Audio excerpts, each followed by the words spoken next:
Hi everyone, आज 6 सितंबर 2021 के most important current affairs question discuss करेंगे और इस करंट अफेयर्स का पीडीएफ का लिंक आपको नीचे डिस्क्रिप्शन सेक्शन मिल जाएगा, वहां से आप डाउनलोड कर सकते हो।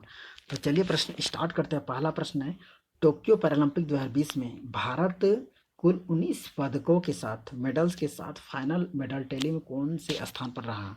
तो अपना देश भारत 24वें स्थान पर रहा फाइनल मेडल टैली में। टोटल 19 मेडल्स के साथ भारत की रैंकिंग 24वें स्थान पर रही टोक्यो पैरालंपिक्स 2020 में। और पहले स्थान पर आपको बता दूं, चीन देश रहा कुल 207 पदक, बहुत ही काफ़ी ज़्यादा है। और इन्होंने 96 यानी 96 गोल्ड जीता, वहीं सिल्वर मेडल है 60 और ब्रॉन्ज मेडल है 51। टोटल 207 मेडल जीते चाइना ने। और वहीं सेकंड स्थान पर यूके यानी यूनाइटेड किंगडम ग्रेट ब्रिटेन रहा कुल 124 पदक के साथ, इसमें 41 गोल्ड शामिल हैं। वहीं तीसरे स्थान पर यूएसए यानी अमेरिका रहा कुल 104 पदक के साथ 37 गोल्ड के साथ। वहीं चौथे स्थान पर रहा आर पी सी, जिसका फुल फॉर्म होता है रशियन पैरालंपिक कमेटी। और आपको पता होगा इस बार रसिया कंट्री के नाम से, यानी रसिया कंट्री का नाम इस बार पैरालंपिक और ओलंपिक में नहीं रखा गया था, उसके जगह पर रशियन पैरालंपिक कमेटी जो पैरालंपिक के लिए रखा गया था, रशियन पैरालंपिक कमेटी। और इसने जीता है कुल 118 पदक और इसमें 36 गोल्ड मेडल शामिल हैं। वहीं पाँचवें स्थान पर नीदरलैंड देश रहा जो 59 पदक जीता है, कुल 59 पदक। कुल 162 देशों की ओवरऑल मेडल टैली में भारत, अपना देश भारत रहा 24वें स्थान पर 162। भारत के कुल 24 मेडल थे, इसमें भारत ने 5 गोल्ड मेडल जीता, वहीं सिल्वर 8 और ब्रॉन्ज 6। 5 गोल्ड 8 सिल्वर और ब्रॉन्ज 6 शामिल हैं। पैरालंपिक्स गेम्स के मेडल टैली के इतिहास में भारत का सर्वश्रेष्ठ इस बार का प्रदर्शन है। टोक्यो पैरालंपिक में सर्वश्रेष्ठ प्रदर्शन है, यानी इससे पहले ऐसा प्रदर्शन कभी नहीं किया था भारत ने। टोक्यो पैरालंपिक्स इस बार 16वां संस्करण है। समर टोक्यो पैरालंपिक इस बार 16वां संस्करण है। भारतीय ध्वजवाहक कौन थे उद्घाटन समारोह में? तो टेक चंद थे। और पहले बनाया गया था मरियप्पन थंगावेलु, जो कोविड-19 व्यक्ति के संपर्क में आ जाने के बाद टेकचंद को बनाया गया था उद्घाटन समारोह में भारतीय ध्वजवाहक, जो कि टेकचंद जेवलिन थ्रो खेल से संबंधित हैं, एथलीट हैं। वहीं समापन समारोह में भारत के ध्वजवाहक थे अवनी लेखरा, जो कि एक शूटर है। इन्होंने 2 मेडल जीता है, एक ब्रॉन्ज जीता है और दूसरा गोल्ड जीता है। टोक्यो पैरालंपिक 2020 में भारत के 54 पैरा एथलीटों ने 9 खेलों में भाग लिया था। भारत अपना पहला पैरालंपिक गेम्स साल 1968 में खेला था। इंडिया ने 1968 में पहला पैरालंपिक गेम्स खेला था। और आपको बता दूं कि टोक्यो पैरालंपिक 2020 का भारत का जो थीम सॉन्ग था, उसका टाइटल है कर दे कमाल तो। और इस गाने को लिखा है दिव्यांग क्रिकेटर हैं संजीव सिंह, गाया भी है और इसको कंपोज भी किया है। टोक्यो पैरालंपिक 2020 में भारतीय पदक विजेताओं की सूची की बात करें तो 5 गोल्ड मेडल जीते हैं। इनके नाम हैं सुमित अंतिल, पुरुषों के भाला फेंक कैटेगरी में जीता है इन्होंने। प्रमोद भगत बैडमिंटन में जीता है पुरुष एकल में। वहीं कृष्णा नागर बैडमिंटन में जीता है पुरुष एकल में। और मनीष नारवाल जो कि शूटर हैं, इन्होंने जीता है 50 मीटर मिक्स्ड कैटेगरी में। वहीं अवनी लेखरा जीती है निशानेबाजी में महिला की 10 metre air rifle standing event में। ये थे 5 गोल्ड मेडलिस्ट जिन्होंने टोक्यो पैरालंपिक में गोल्ड मेडल जीता है। वहीं 8 खिलाड़ियों ने जीता सिल्वर मेडल। इनके नाम इस प्रकार हैं: योगेश कथपुनिया जो कि डिस्कस थ्रो में जीता है, मेंस डिस्कस थ्रो में। वहीं निषाद कुमार ने जीता है हाई जंप, पुरुषों के हाई जंप में। वहीं मरियप्पन थंगावेलु ने जीता है मेंस हाई जंप में। वहीं Parveen Kumar mains high jump में जीता है। Suhas Yathiraj men's single badminton में जीता है। सिंहराज अधाना जो कि एक शूटर है, इन्होंने मिक्स्ड 50 मीटर पिस्टल इवेंट में जीता है शूटिंग कैटेगरी में। और देवेंद्र झझरिया जो कि जेवलिन थ्रो से बिलोंग करते हैं, मेंस जेवलिन थ्रो में जीता है। वहीं Bhavina Patel table tennis player हैं, इन्होंने वुमन वुमन सिंगल्स टाइटल में जीता है सिल्वर मेडल। वहीं 6 खिलाड़ियों ने जीता है ब्रॉन्ज मेडल, इनके नाम है हरविंदर सिंह तीरंदाजी में मेंस व्यक्तिगत रिकर्व में जीता है। Sharad Kumar mains high jump में जीता है। सुंदर सिंह गुर्जर जो कि मेंस जेवलिन थ्रो इवेंट में जीता है। मनोज सरकार मेंस सिंगल बैडमिंटन में जीता है। सिंहराज अधाना शूटिंग में मेंस 10 मीटर एयर पिस्टल में जीता है इन्होंने। और छठा है अवनील लेखरा, शूटिंग में इन्होंने जीता है महिलाओं की 50 मीटर राइफल्स 3 पोजीशन में। बैडमिंटन और ताइक्वांडो को पहली बार टोक्यो पैरालंपिक में शामिल किया गया था। बैडमिंटन और ताइक्वांडो को शामिल किया गया था पहली बार टोक्यो पैरालंपिक में। नेक्स्ट प्रश्न है, इंजीनियर्स इंडिया लिमिटेड की पहली महिला सीएमडी कौन बनी? तो सही उत्तर है वर्तिका शुक्ला बनी है इंजीनियर्स इंडिया लिमिटेड की पहली महिला सीएमडी यानी chairman and managing director. Next प्रश्न है, टाइम्स वर्ल्ड यूनिवर्सिटी रैंकिंग 2022 में पहले स्थान पर कौन सा यूनिवर्सिटी है? तो पहले स्थान पर है ऑक्सफोर्ड यूनिवर्सिटी, ऑप्शन ए इसका सही उत्तर है। वहीं सेकेंड स्थान पर है कैलिफोर्निया इंस्टीट्यूट ऑफ टेक्नोलॉजी और तीसरे स्थान पर है हार्वर्ड यूनिवर्सिटी जो कि अमेरिका में स्थित है। फर्स्ट, सेकेंड और ये तीनों फर्स्ट स्थान पर है ऑक्सफोर्ड यूनिवर्सिटी, सेकंड पर है कैलिफोर्निया इंस्टीट्यूट ऑफ टेक्नोलॉजी और तीसरे स्थान पर हार्वर्ड यूनिवर्सिटी जो कि अमेरिका में स्थित है। वहीं भारत की IISc बेंगलोर भारत में नंबर 1 है इस रैंकिंग में। नेक्स्ट प्रश्न है, फार्मूला 1 F1 क्या डिनोट करता है? तो फार्मूला 1 डच ग्रैंड प्रिक्स, ये कार रेसिंग से रिलेटेड है फार्मूला 1।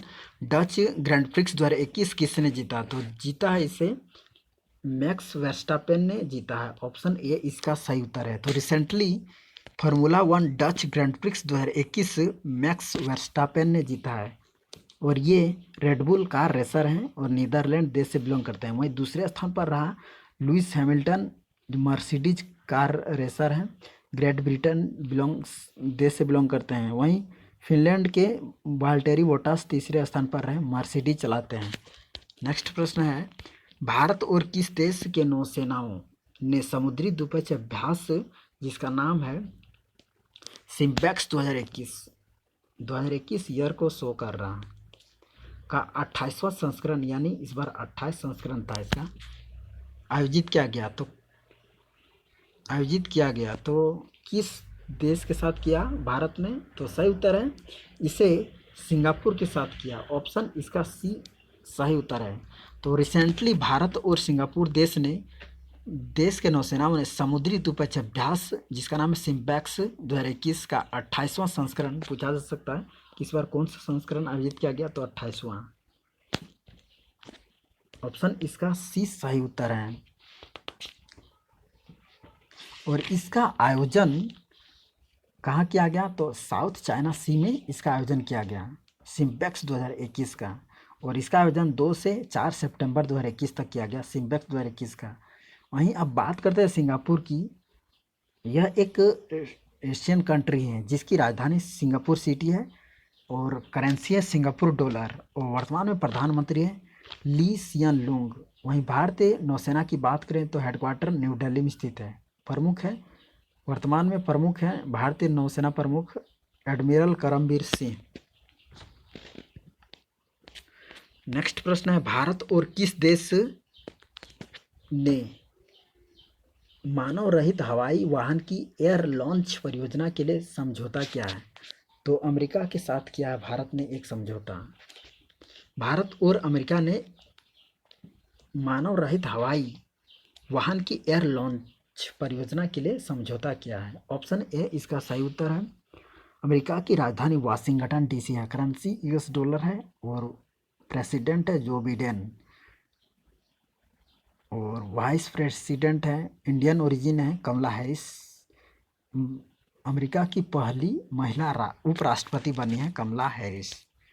नेक्स्ट है a rule life the memoir पुस्तक के लेखक कौन है? तो इस पुस्तक के लेखक हैं वीर सिंघवी। ऑप्शन सी इसका सही उत्तर है। तो a rule life the memoir पुस्तक के लेखक हैं वीर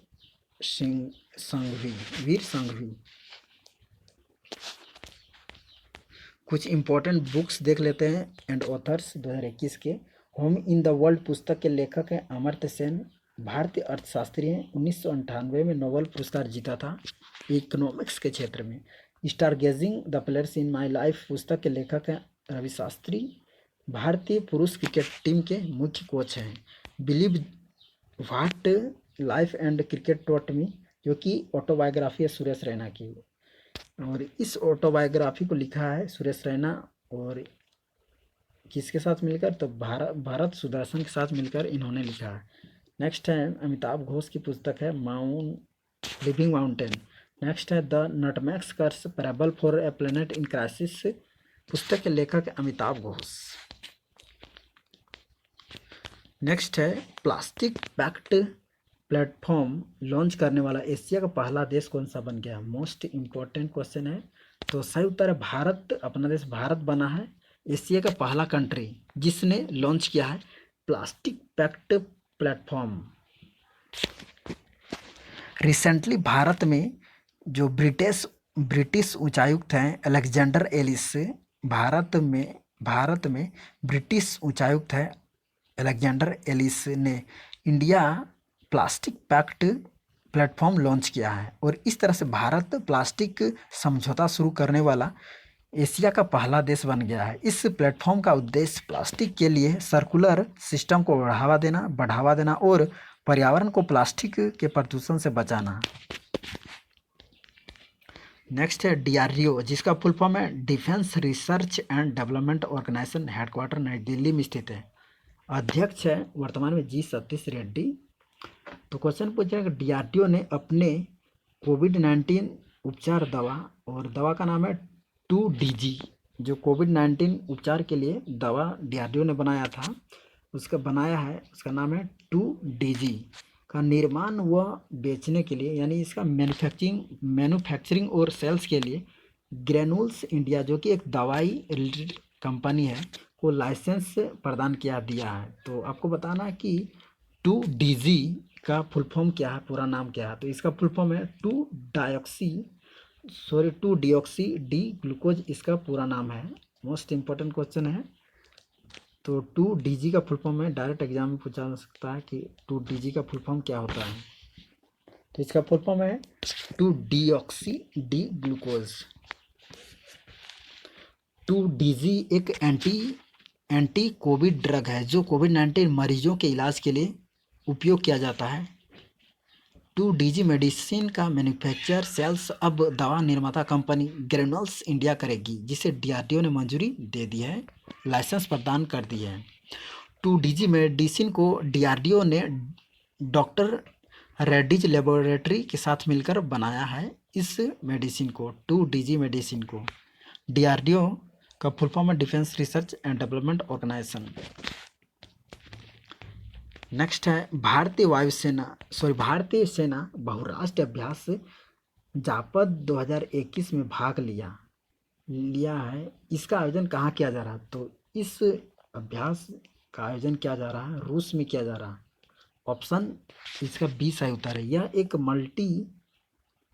बहुराष्ट्रीय अभ्यास है जापद 2021। रूस में इसका आयोजन किया जा रहा है, और इसका आयोजन किया जाएगा 3 से लेकर 16 सितंबर तक। इसका आयोजन रूस में किया जाएगा जापद 2021 युद्धाभ्यास का। नेक्स्ट प्रश्न है हाल ही में यानी रिसेंटली योग ब्रेक जिस ऐसा भी लिखा रह सकता है क्वेश्चन है वाई ब्रेक मोबाइल ऐप किसने लॉन्च किया? तो इसको लॉन्च किया है सर्बानंद सोनोवाल ने लॉन्च किया है इसे। ऑप्शन 20 का सही उत्तर है। वर्तमान में केंद्रीय आयुष मंत्री हैं सर्बानंद सोनोवाल। इन्होंने लॉन्च किया है योग ब्रेक, जिसे वाई ब्रेक भी बोलते हैं, मोबाइल ऐप लॉन्च किया है। तो ये था आज का most important current affairs questions. Thank you so much for watching. जय हिंद, वंदे मातरम।